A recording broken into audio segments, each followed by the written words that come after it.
اللہ تعالی جب کوئی مملکت بنانا پسند کرتے ہیں تو اس کے قیام کے لیے جوان مرد پیدا فرما دیا کرتے ہیں۔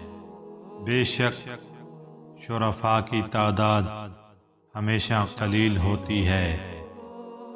عورتوں کا ظاہری حسن و جمال تمہیں نسب کی پاکیزگی سے غافل نہ کر دے، کیونکہ کمینہ صفت اور بد کردار بیویاں خاندانی شرف کو خاک میں ملا دیتی ہیں۔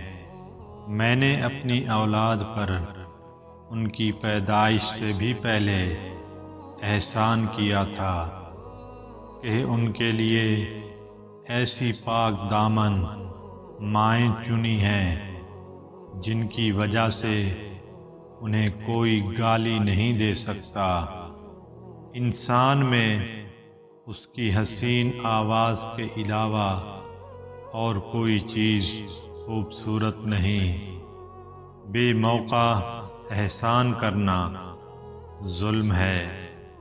تمام احسانوں سے افضل وہ ہے جس کے پیچھے احسان کا اظہار نہ ہو۔ جب تک کوئی شخص تقویٰ کا لباس زیب تن نہ کرے گا وہ ننگا ہے، گرچہ اس نے کپڑے پہنے ہوئے ہوں۔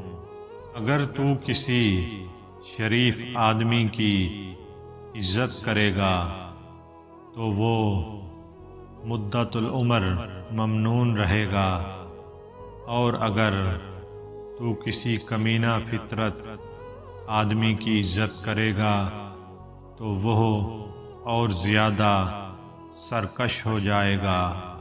جہاں تلوار استعمال کرنی چاہیے وہاں سخاوت سے کام لینا مضر ہے۔ جس طرح سخاوت کے موقع پر تلوار کا استعمال خطرناک ہے۔